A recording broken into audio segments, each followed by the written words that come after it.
In a world that often clamours for attention and affirmation, one can, really lose sight of the most intimate dialogue one holds with oneself. The unforgiving glare of social media platforms, where many present a curated version of reality, just heightens the temptation to seek validation externally. The Croatian artist Mateo Balaban, known as Bordo, encapsulates this struggle beautifully in his poignant words. If I give up on myself in front of anyone, who am I in solitude? This quote reverberates within me, calling to the forefront my own battles with self-worth and identity. It has taken time and, a fair bit of introspection to untangle the intricate threads binding my perception of self from the opinions of others. My journey began in a quiet, sun-dappled corner of Blackburn, a small town where the air often carried the smell of fresh baking from the local bakery, mingling with the sweet scent of blooming lilacs in the spring. As a child, I embraced this tranquility, finding solace on misty mornings walking to school, my mind adrift in daydreams of far-off lands and adventures.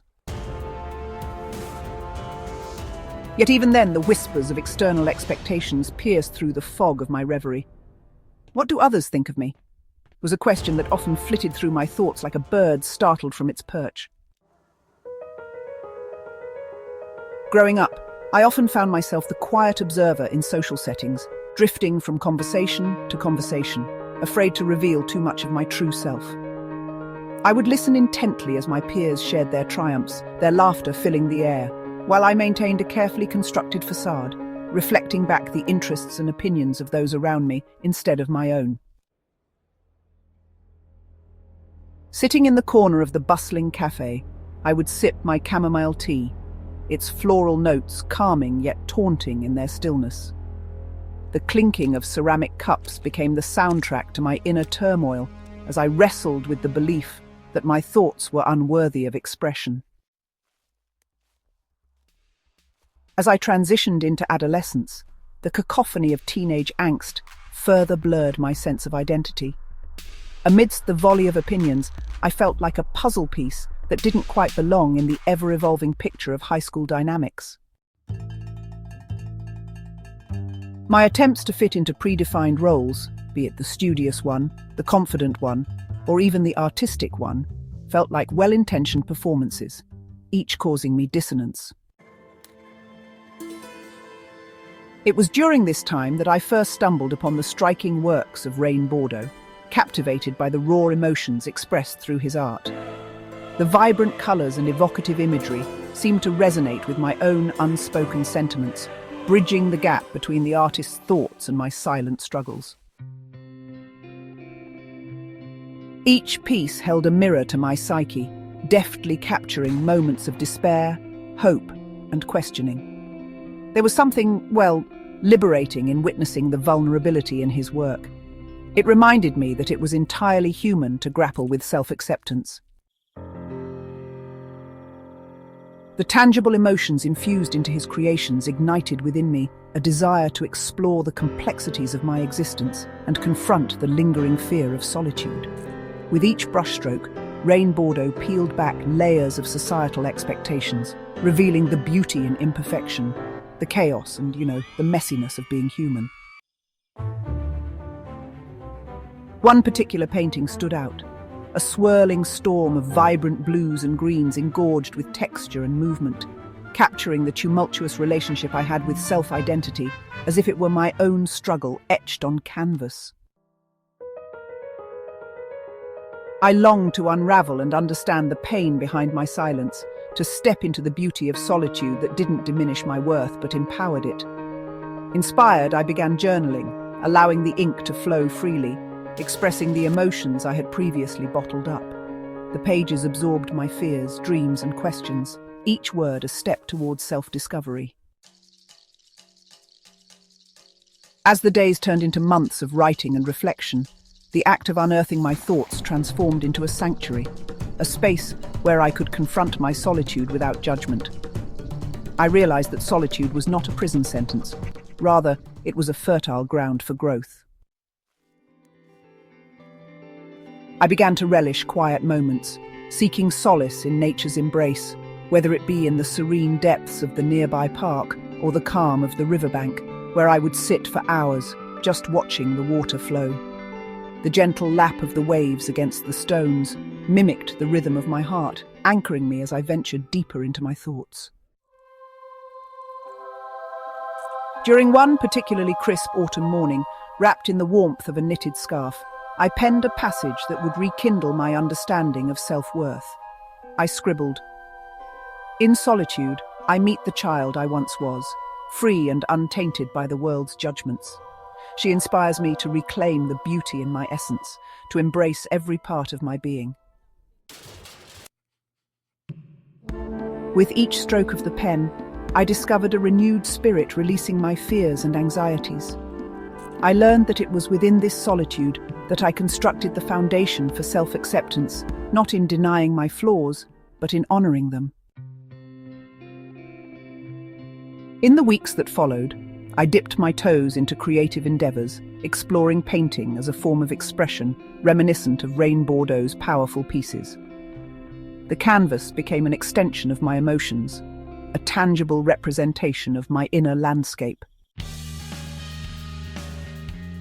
At first, I was honestly a bit hesitant, but I let the colors flow spontaneously, just letting the brush dance freely across the canvas. And, in doing so, I discovered these healing pathways I never even knew existed. Vibrant patterns began to emerge, and each hue seemed to symbolize a different facet of my identity.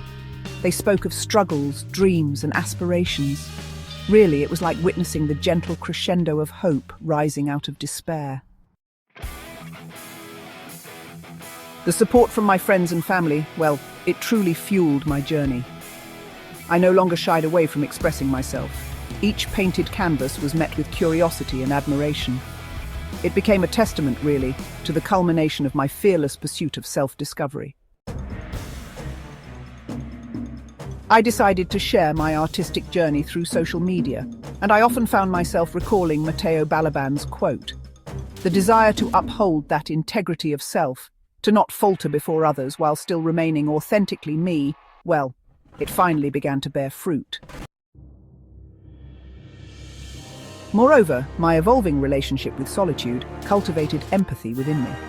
No longer did I feel inclined to judge others based on superficial impressions. Rather, I sought to understand the depth of their experiences. I recognized that many wrestled with their own forms of solitude, painting their external worlds over internal chaos. I opened myself up to create genuine connections, embracing vulnerability without fear. The reciprocity of sharing my truth unveiled a brotherhood in fellow misfits, each carrying the weight of their stories behind their eyes. As I ventured into my final year of university, the lessons of acceptance seeped into my academic pursuits. In the past, I often succumbed to comparison with my peers, allowing the fear of inadequacy to consume me. But as I delved into projects and discussions, I found strength in my unique perspectives. I began to appreciate the angles from which I approached problems and contributed to conversations, realizing that my voice held value. By embracing solitude, I discovered courage and resilience I never knew I had. I learned that in those moments of stillness, I was most present, clearer than ever in my beliefs and aspirations. I became my own advocate, voicing my worth beyond the confines of societal benchmarks. Now, looking back, I see how far I have come. Solitude has, transformed from a haunting question into an empowering embrace. I resonate deeply with Bordo's reflection. I no longer fear revealing my truth, even amidst the scrutiny of others.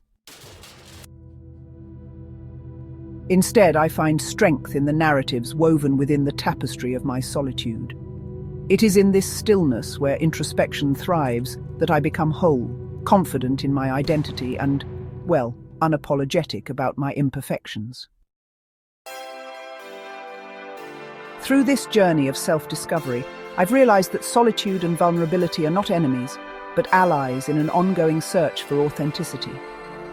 My relationship with solitude continues to evolve, And in its embrace, I find the rhythm of my own heartbeat, a reminder that I am worthy, deeply valid, and perpetually evolving.